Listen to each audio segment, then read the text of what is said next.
말씀 나눌 때에 하나님께서 오늘도 은혜 주실 줄 믿습니다. 우리 앞뒤 좌우로 인사하시겠습니다. 환절기에 건강 유의하세요. 네, 제가 새벽마다 우리 성도님들 이 순서대로 열함에 있는 순서대로 기도하고 있는데 우리 모든 분들이 하나님의 은혜로 강건하시기를 축복합니다. 제가 책을 읽는 중에 참 재미있는 문구를 봤어요. 여러분, 우리가 지금 살아가고 있는 이 삶은 과거일까요? 현재일까요? 미래일까요? 과거, 현재, 미래. 보통 우리가 현재다라고 생각을 하죠. 근데 어떤 분은 지금 제가 입모양을 보니까 과거요. 또 어떤 분은 미래요. 그 입모양이 보이는데 참 재미있는 글귀를 봤습니다. 그분이 이야기하는데 이렇게 이야기해요. 지금 제가 이 말을 하기 전까지는 현재는 현재가 아니라 미래였습니다. 그런데 이 말을 하는 지금 이 순간은 현재가 되고 조금 전에 현재라고 한 말은 곧바로 과거가 되었습니다.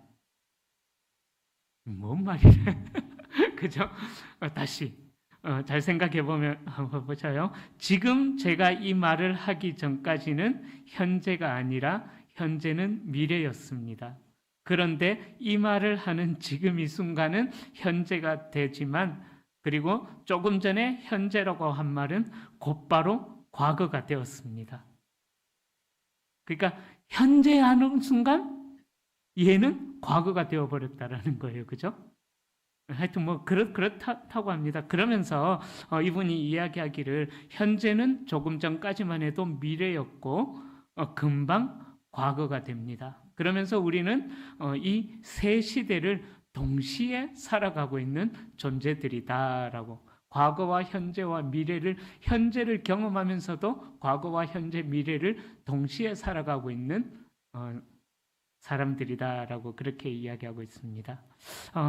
우리가 살아가고 있는 이 삶은 현재를 살아가고 있지만 그분의 말대로 과거이기도 하고 또 금방 미래가 막 계속해서 당겨오는 그런 시절을 우리가 살아가고 있죠. 그러기에 아마 이분이 그런 의도로 이야기한 것 같아요. 정말 세월이 빠르다. 세월이 빠르다. 화살처럼 날아간다. 그렇게 이야기를 그런 의도가 아닐까 저는 생각을 해봅니다. 우리가 살아가는 삶은 현재를 살아가지만은 그러나 과거를 딛고 미래로 나아가는 그러한 삶이다라는 거죠. 뭐 어렵게 이야기한 것 같지만은 하여튼 일종의 어떤 말장난처럼 하여튼 그분이 그렇게 이야기를 하는 것과 마찬가지입니다. 그런데 우리가 이렇게 과거의 삶과 현재의 삶과 미래의 삶을 동시에 살아간다라고 하면서도 우리가 이러한 삶 속에서 소망하는 것은 우리의 삶 속에 고난이 없고 또 늘 형통한 가운데 살아가는 것을 우리가 원한다라는 거죠. 우리가 앞으로 제가 5분 뒤에 또 어떤 일들은, 물론 제가 지금 당장 어떤 일들은 일어나지 않겠죠. 5분 뒤에도 제가 계속 여기서 설교를 하고 있겠죠. 그죠? 그러나 그렇게 이제 우리가 살아가는 동안 우리는 또 이 문을 나서면은 또 월요일부터 시작되는 삶의 전선에 들어가면은 우리는 알 수 없는, 때로는 내가 원하지 않는 그런 고난 가운데 처해질 때도 있다라는 것이죠.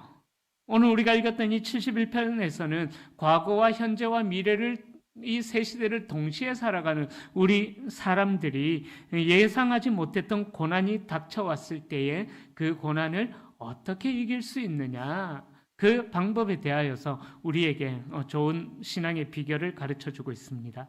우리가 읽었던 이 71편은 앞선 70편과 마찬가지로 70편에서 이어지는 시라고 보시면 되셔요. 70편과 마찬가지로 개인적인 탄원시에 71편은 하나님, 제 삶이 왜 이렇습니까? 하나님 어떻게 좀 해주십시오. 쉽게 말하면 그렇게 하나님 앞에 탄원서를 올리는 그런 시라고 생각하시면 되시겠습니다. 그래서 우리가 읽었던 이 71편에도요, 다 읽진 않았지만 1절부터 쭉 끝절까지 24절까지 주의해서 읽어보면은 여러 가지 탄원의 기도의 제목이 나오고 또 그 탄원으로 인하여서 마음의 어려움도 하나님 앞에 고백을 하게 되고 그리고 감사와 찬송의 제목도 고백을 하고 있다라는 것입니다. 자, 그럼에도 이 71편이 다른 탄원시와 다른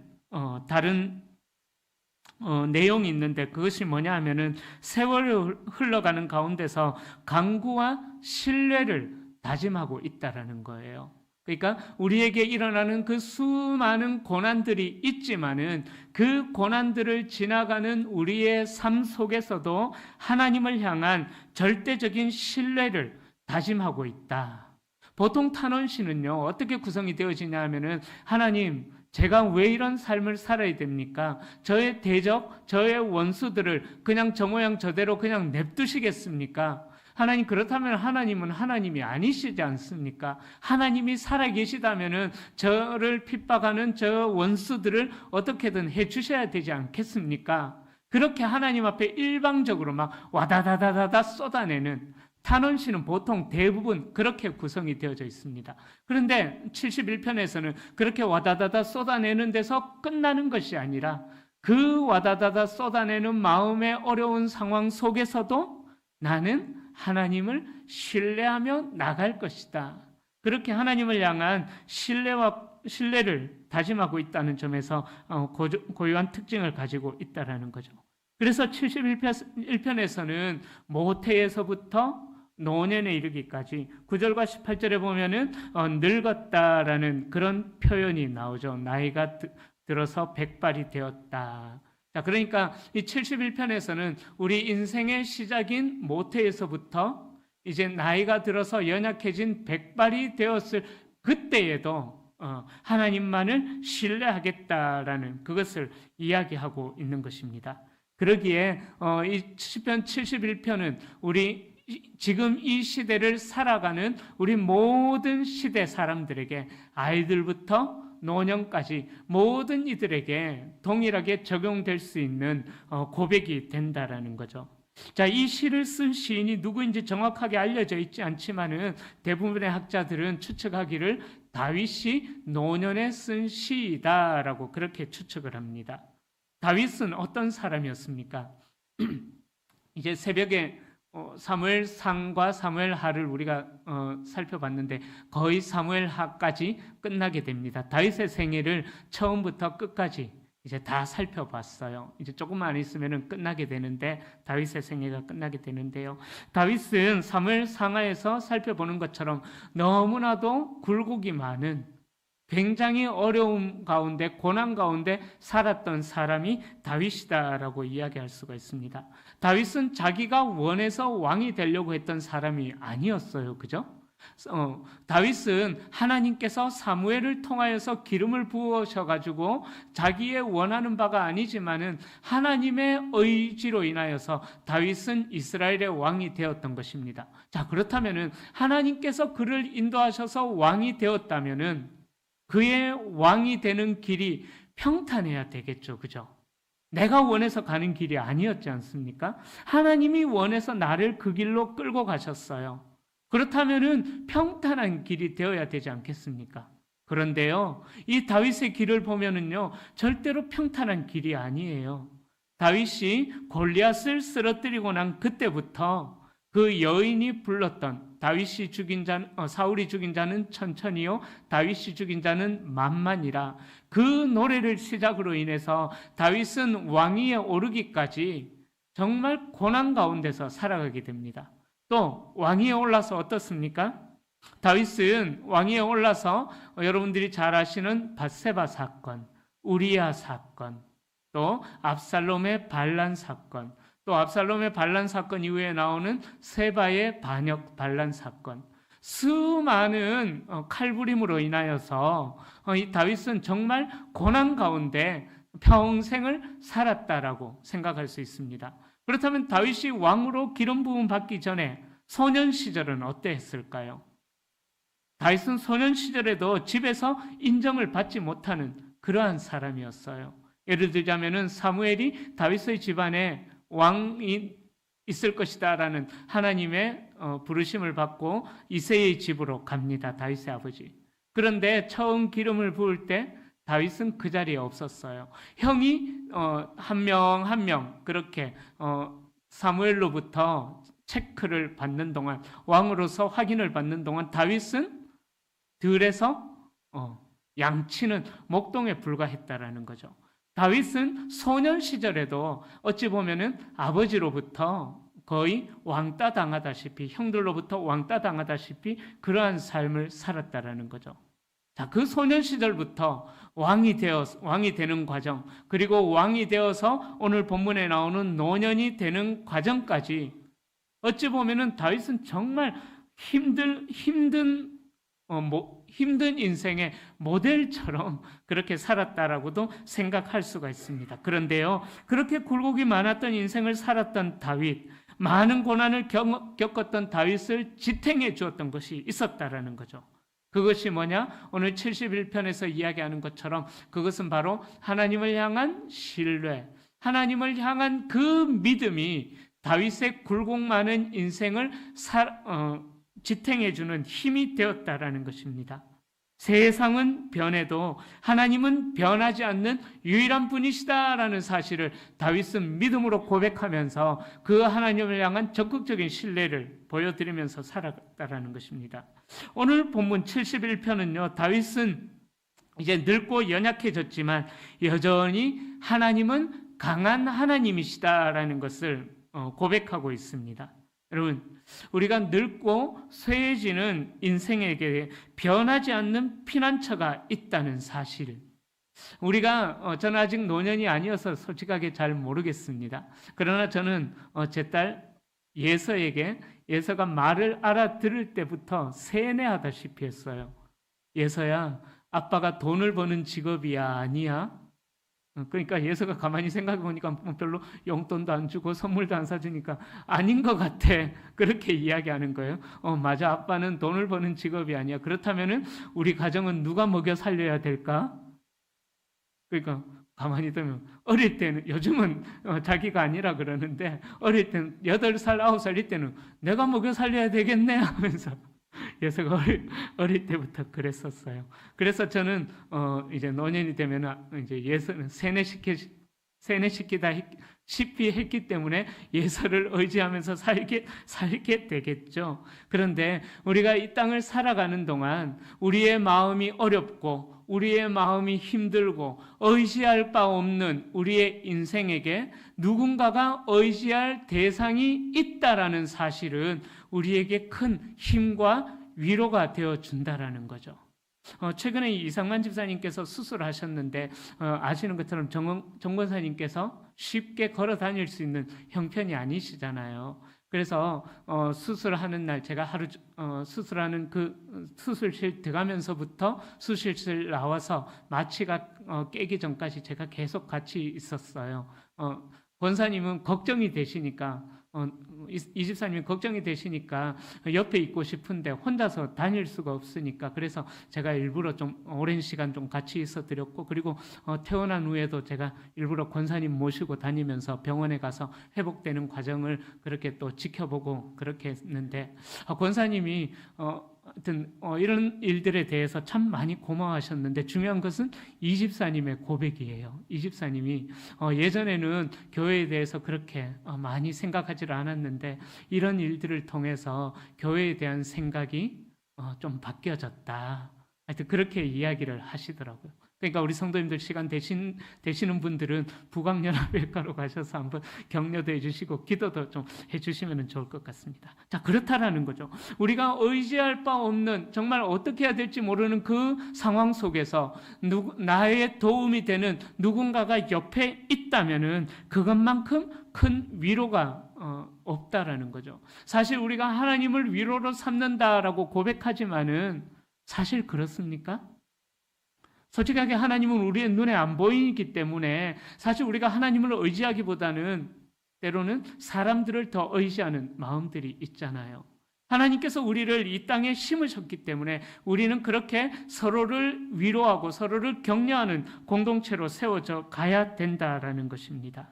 자, 그래서 이 다윗은 자신이 늙고 힘들고 연약해졌을 때에 아무것도 기댈 바가 없었는데, 그러나 자신의 영적인 피난처가 있었다는 그 사실이 다윗에게 힘이 되어졌다라는 것입니다. 자, 그러면서 다윗은 어린 시절부터 추억을 합니다. 6절에 보면은요, 시인은 어린 시절을 돌아봐요. 그럼 모태에서부터 주를 의지하였고 하나님이 자신을 태중에서부터 택하셨기에 노년이 되어서 어려운 일을 당한 지금도 여전히 하나님께서 나를 지키실 것이다 라는 그 믿음이 가지고 있었다라는 것입니다. 다윗에게 있는 믿음은 하나님께서 어릴 때부터 나를 선택하셨다, 그 믿음이 다윗에게 있었다라는 것이죠. 그 하나님이 나의 하나님이시기에 지금 내가 백발이 성성한 노년이 되었지만은 어릴 때부터 나를 택하셨던 그 하나님께서 노년이 된 나를 지금도 지키고 계신다라는 것을 고백하고 있는 것입니다. 그러니까 이 다윗은 모태에서부터 노년에 이르기까지 평생 하나님을 고백하는 그러한 사람이었다라는 거죠. 사도행전 13장 22절에 보면은 다윗을 두고 이야기하기를 이렇게 이야기합니다. 이는 내 마음에 맞는 자라, 내 마음에 합한 자다, 그렇게 이야기합니다. 그 다윗도 우리와 같이 똑같이 범죄를 저지르고 또 하나님 앞에 연약한 모습들이 많았던 사람이었습니다. 그럼에도 불구하고 어떻게 다윗이 하나님의 마음에 합한 사람이 될 수가 있었을까? 다윗은 어려서부터 혼자 외로이 광야에서 양을 치는 그때나, 그리고 지금 노년이 된 이때나 하나님을 향한 신실한 고백이 변치 않고 이어져 왔다라는 것입니다. 여러분, 우리가 나이가 들어가는 동안, 또 우리가 인생을 살아가는 동안 우리의 삶에 일어나는 상황에 따라서 우리의 마음이 얼마나 왔다 갔다 많이 흔들리고 변하지 않습니까? 조금만 힘든 일이 일어나도 하나님 도대체 뭐하고 계시냐고, 하나님 혹시 주무시고 계신 것 아니냐고, 정신 좀 차리고 계시라고 막 그렇게 저는 하나님 앞에 기도하기도 하거든요. 그러니까 그렇다라는 거죠. 목사인 저도요, 솔직하게 조금만 힘든 상황이 닥쳐도요, 하나님을 향한 불신은 아니고 하나님을 향한 불평이 버릇처럼 그렇게 나오기도 합니다. 그러나 다윗은 그런 모든 고난의 상황 속에서도 하나님을 향한 신뢰가 변하지 않았다라는 것을 다윗은 고백하고 있다라는 것입니다. 그래서 6절에서 모태에서부터 그렇게 고백을 하고 있는 것이죠. 또 7절에 보면은요, 인생의 말년에 위기가 닥쳐온 것을 이야기합니다. 그 위기로 인해서 세상 사람들에게는 다윗이 이상한 사람처럼 취급을 받지만 하나님께서는 다윗을 외면하지 않으시고 항상 안아주실 것을 믿는다는 고백을 9절에서 이렇게 하죠. 늙을 때에 나를 버리지 마시며 내 힘이 쇠약할 때에 나를 떠나지 마소서. 이 다윗은 자신이 하나님께서 버리실까봐 그렇게 기도한 것이 아니에요. 하나님은 당신의 백성들을 버리시지 않는다는 것을 알았기에 이런 기도를 함으로 통해서 더 하나님께 가까이, 고난 중에 있을지라도 더 하나님께 가까이 나아가려는 그런 탄원의 기도를 하나님 앞에 올리고 있다라는 거예요. 우리가 보기에는 이 9절의 말씀이 하나님을 향한 불평처럼 또 원망처럼 보여지고 있지만은 이 9절의 의미는요, 하나님을 향한 원망과 불평이 아니고 하나님을 향한 신뢰의 표현을 그렇게 하고 있는 것입니다. 사랑하는 성도님들, 어렸을 때나 또 연로한 노인이 되었을 때나 하나님은 우리에게 한결같은 분이시다라는 그런 믿음이 우리에게 있기를 소망합니다. 오늘 이 시인의 고백이 우리의 고백이 될 수 있기를 축복합니다.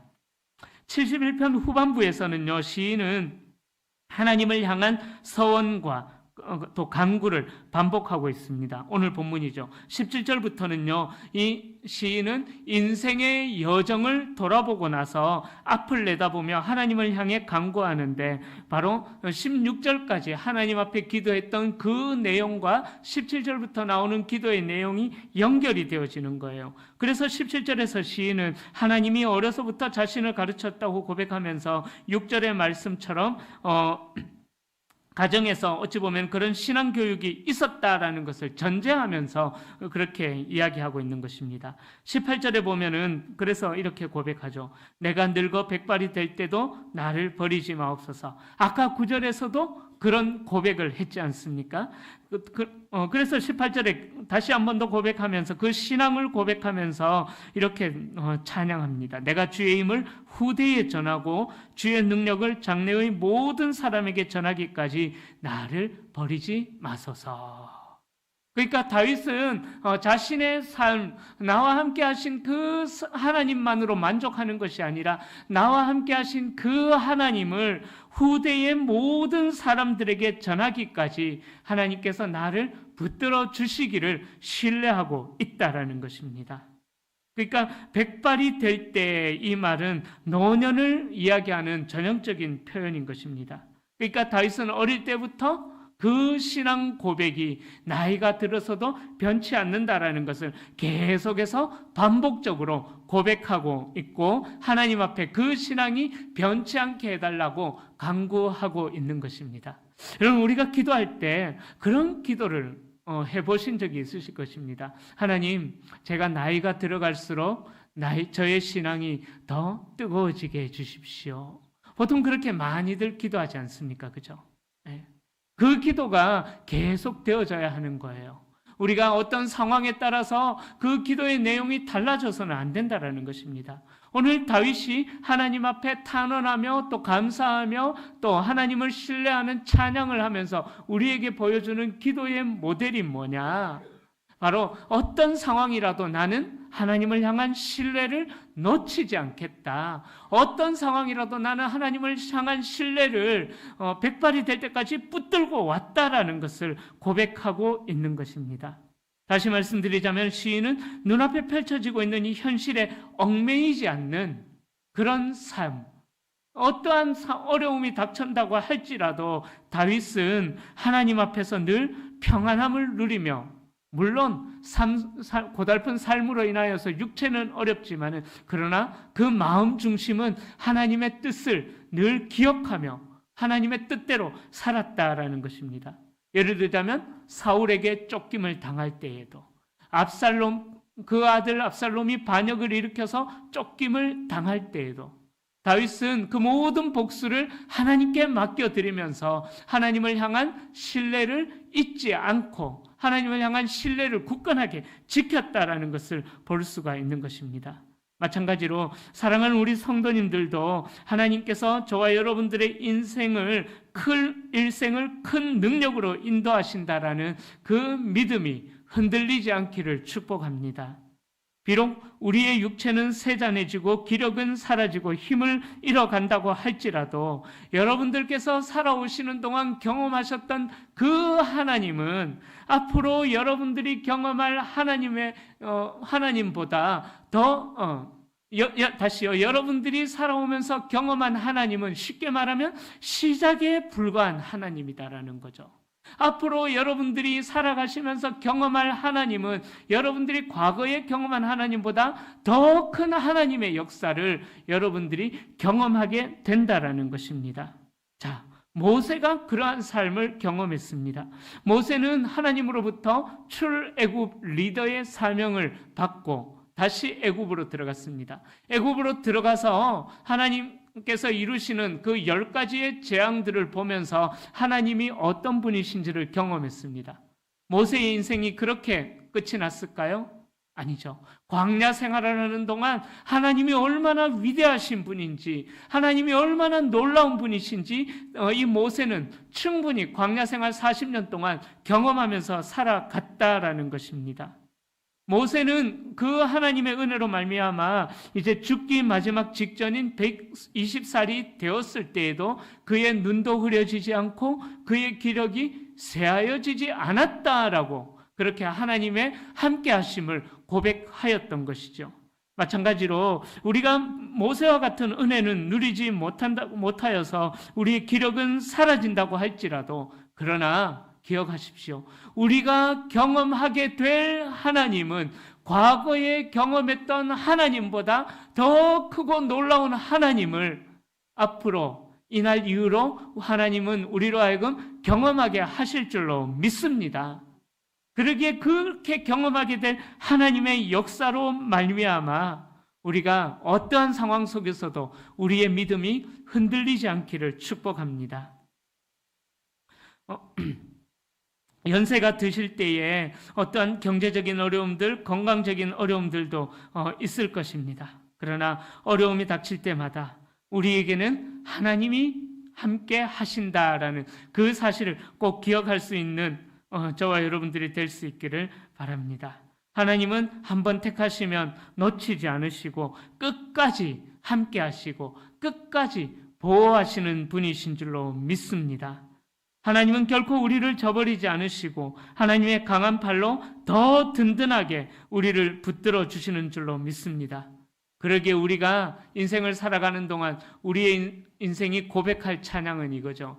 세월 지나갈수록 의지할 것뿐일세. 무슨 일을 당해도 예수 의지합니다. 우리가 연로해지게 된다고 할지라도 이 고백은 더 큰 간증으로 하나님께서 우리로 하여금 찬양하게 하시고 고백하게 하실 줄로 믿습니다. 하나님은 우리에게, 인간들에게 없는 신실함이 있는 하나님이시기 때문에 하나님께서는 우리를 향한 그 신뢰를, 우리를 향한 그 신실함을 놓지 않는 분이시라는 그 믿음이 있기를 바랍니다. 20절에 보면은 이렇게 말씀합니다. 우리에게 여러 가지 심한 고난을 보이신 주께서 어떻게 하신대요? 우리를 다시 살리시고 땅 깊은 곳에서 다시 이끌어 올리신다. 다윗은 그러한 것을 경험했지요. 이 다윗의 경험이 우리의 경험이 될 수 있기를 소망합니다. 시인은 자신이 겪은 어려움이 사실 자기 혼자만 겪는 일이 아니라 믿음의 공동체에 속한 지체들 모두가 다 함께 당하는 고통이다라는 것을 인식하면서 우리의 다윗의 믿음의 후대들도 다윗과 같은 이 20절의 믿음을 고백하기를 원한다라는 것이죠. 그리고 이 71편은 지극히 개인적인 시이지만은, 그러나 이 개인적인 어조로 시를 마무리하지만은 22절에서는요, 이 하나님을 어떻게 부르느냐? 나의 하나님이라고 부르는 동시에 이스라엘의 거룩하신 주라고 그렇게 부르고 있습니다. 그러니까 지극히 개인적으로 경험했던 자기 평생의 하나님의 역사를 어디까지 확장시켜 나갑니까? 이스라엘 전체의 경험으로 다윗은 확장해 나가고 있다라는 것입니다. 그러니까 참된 신앙이라는 것은 개인의 신앙에 멈추는 것이 아니라 공동체와 자신의 믿음을 동일시하면서 성장해 나가는 것이 참된 신앙이다라는 것을 이야기하고 있는 것입니다. 이제 말씀을 정리합니다. 시인은 고난 앞에서 과거를 되돌아보고 미래를 내다보며 신앙을 다잡고 있는 그런 모습을 우리에게 보여주고 있습니다. 마찬가지로 우리도 하루하루 살아가는 동안 과거에 우리와 함께 하셨던 하나님, 우리가 경험하였던 하나님은 현재에도 경험하게 될 하나님이고, 앞으로 미래에 경험하게 될 하나님은 더 크고 놀라운 하나님이다라는 그 믿음이 우리에게 있어야 된다라는 것을 다윗이 우리에게 이야기하고 있습니다. 3살 버릇 80까지 간다라는 속담이 있죠. 어릴 때의 버릇이 평생을 간다라는 뜻입니다. 다윗은 그러한 삶을 살았던 것 같습니다. 어릴 때부터 하나님을 경험했던 3살 버릇이 이제 나이가 들어서 하나님의 품에 안기기 전에도 다윗은 그 신앙을 동일하게 고백하고 있다라는 거죠. 그러기에 이 고백이 이 다윗에게만 해당하는 이야기가 아니라 우리에게도 동일한 고백이요 또 동일한 은혜로 적용이 될 수 있기를 소망합니다. 71편의 시인이 노년에도 담담하게 고난을 이겨낼 수 있었던 것은 바로 지금까지 지켜주신 하나님을 향한 신뢰가 변하지 않았기 때문인 것입니다. 그러기에 우리가 살아가는 동안 하나님의 은혜를 날마다 깊이 경험하며 날마다 묵상하며 그 하나님을 향한 신뢰로 말미암아 지금 현재뿐만 아니라 미래에 또 닥칠 그 모든 일들도 우리가 믿음으로 이겨내는 우리 귀한 성도님들이 될 수 있기를 축원합니다. 그래서 오랜 세월 신앙생활을 하신 성도님들뿐만 아니라 앞으로 젊은 분들도 모두가 다 시인과 같은 흔들리지 않는 신앙을 통해 하나님께서 기뻐하시는 하나님의 사람들로 살아가는 모든 분들이 다 되시기를 예수님의 이름으로 축원합니다. 기도하겠습니다.